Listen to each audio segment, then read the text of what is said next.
আসসালামু আলাইকুম গাইস। ভিডিওটা কেউ এড়িয়ে যাবেন না, সবাই মনোযোগ দিয়ে শুনবেন, আমাকে 2 মিনিট সময় দিবেন। বিষয়টা হচ্ছে যে আমরা যখন বিয়ে শাদীর জন্য বা ভাই বোন যাই হোক আমাদের আত্মীয় স্বজনদের জন্য যদি কখন আমরা পাত্রী দেখতে যাই বা পাত্রী খোঁজ তালাশ করি, তো দেখা যায় পাত্রীর বাড়িতে গিয়ে আমরা কয়েকজন যাই সরাসরি গিয়ে পাত্রী দেখি, তারপরে আশেপাশে দেখি, তারপরে খোঁজ নেওয়ার চেষ্টা করি। তো যতই আমরা সরাসরি গিয়ে খোঁজ নেওয়ার চেষ্টা করি না কেন, তো সেই ক্ষেত্রে দেখা যায় পাত্রীর বাড়ির লোক, পাত্রীর আত্মীয় স্বজন, তারা পাত্রী খারাপ হইলেও কি ভালোই বলবে, কারণ সে নিজেদের লোক, তাদের পরিবার বা তাদের আত্মীয় স্বজন, এই জন্য তারা কখনোই সে খারাপ বলবে না তাকে।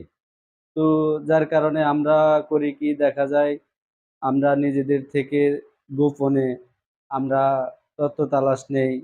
কেউ গিয়ে চুপে চুপে তথ্য তালাশ নেই যে তার নামে খারাপ রিপোর্ট আছে কিনা, সে খারাপ কিনা বা তার ফ্যামিলি পরিবার ভালো কিনা। এইভাবে আমরা খোঁজ খবর নিয়ে থাকি।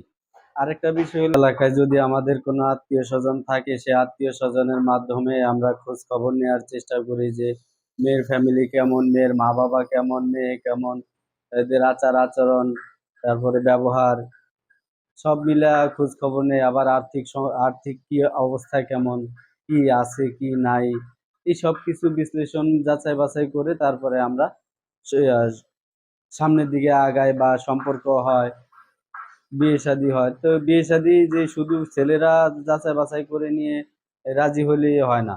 এই এই সব এই এই সম্বন্ধে আবার আপনার দেখেন, মেয়ে পক্ষ কিন্তু খোঁজ খবর নেয়। যেমন মেয়ে পক্ষ খোঁজ খবর নেয় যে ছেলে কেমন, ছেলের মা বাবা কেমন, কারণ তাদের সাথে থাকবে, তাদের সাথেই চলবে ফিরবে। একটা মেয়ের বিবাহ হওয়া মানে তার সারা জীবনের দায়িত্ব ওই ছেলে নেওয়া। এই জন্য ওই ছেলের প্রতি ভালোভাবে খোঁজ খবর নেয় যে ছেলে কেমন, ছেলের পরিবার কেমন, ছেলে কি করে, ছেলের আর্থিক অবস্থা কেমন, ব্যবসা করে না চাকরি করে। এর উপরে যাচাই বাছাই করে তারপরে তারা চিন্তা ভাবনা নিয়ে যদি ভালো লাগে তখন তারা আত্মীয়তা করে, তখন যায় আত্মীয়তা হয়। উভয়ের পক্ষে যদি এটা রাজি হয় তখন দুইটা পরিবারে একত্রিত হয়, আত্মীয়তা হয়, সম্পর্ক হয়। তো আমার এই কথাগুলা বলার উদ্দেশ্য হচ্ছে এই যে একটা বিবাহ সম্বন্ধ হওয়ার পেছনে এত খোঁজ খবর, এত তথ্য তালাশ নেয়া। আর আমরা সাধারণত আমরা পুরা বাংলাদেশটারে যার হাতে তুলে দিব, যে যার হাতে আমাদের এই পুরা 18-20 কোটি মানুষের ভবিষ্যৎ, এই পুরা বাংলাদেশের উন্নতি বলেন, তারপরে যে কোনো অবকাঠামো উন্নয়ন, সমস্ত কিছুর দায়িত্ব যে লোকটার কাছে দিব। আমরা এই লোকটার কোনো ইতিহাস যাচাই করি না, এই লোকটার ইতিহাস জেনেও আমরা না জানার ভান ধরি। তারপরে আবার ধরেন এই লোকটা কেমন, এই লোকটার কি প্রতিষ্ঠান আছে কিনা, এই লোকটা কতটুকু প্রতিষ্ঠিত বা কতটুকু এই পুরা বাংলাদেশ এই জাতির দায়িত্ব নিতে পারবে কিনা, আমরা এগুলা যাচাই বাছাই না করে দেখা যায় আমরা ভোট দিয়ে দিই। ভোট দিয়ে তাকে সরকার গঠন করাই, সেই সরকার গঠিত হয় আমাদের ভোটের মাধ্যমে।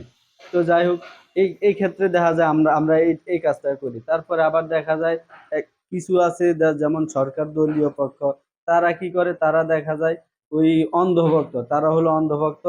তারা তো অন্ধভক্তই, যেমন সরকারের যদি দোষগুলা থাকে এগুলা তার চোখে পড়ে না। তারপর সরকার যদি কোনো ভুল কাজ করে এটার কোনো প্রতিবাদ তারা জানায় না। এটা হলো সরকার দলীয় অন্ধভক্ত।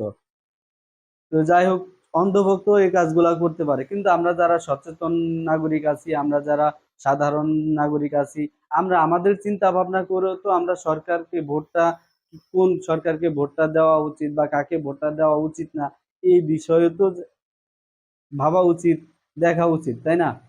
এখন দেখেন, আমরা একটা জিনিস হলো, আমরা যদি শিয়ালের কাছে মুরগি বর্গা দিয়ে দিয়ে আমরা আশা করি যে শিয়ালে মুরগিটা আমাদের জন্য হেফাজতে রাখবে, এটা এর চাইতে বোকামি বা এর চাইতে এই গাধার যে একটা বুধ, এর চাইতে বোকামি আর কিচ্ছু হতে পারে না।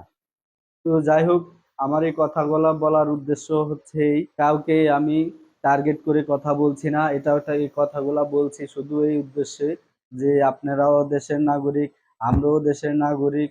এই দেশের 18-20 কোটি আমরা সবাই ভাই ভাই।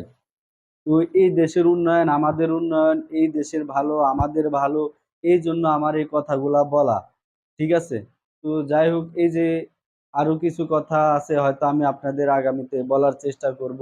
অবশ্যই আমাকে সাপোর্ট দিবেন, আমাকে লাইক, কমেন্ট, শেয়ার এবং দিয়ে আমাকে সামনে এগিয়ে যাওয়ার সুযোগ করে দিবেন। অবশ্যই আমার জন্য দোয়া করবেন। আর কেউ আমার কথাগুলা মাইন্ডে নিবেন না বা মাইন্ড করবেন না। আমি কখনো কাউকে শত্রু ভাবি না। আমি মনে করি সবাই আমার আপনজন। সবাই আমার ভাই, আমার পরিবার, আমার আত্মীয়স্বজন, আমার এলাকাবাসী, প্রতিবেশী। কারণ আমরা মুসলমান ভাই ভাই, কেউ কারো শত্রু না। তো সবাই আমার জন্য দোয়া করবেন। সবাইকে আসসালামু আলাইকুম। আল্লাহ হাফেজ।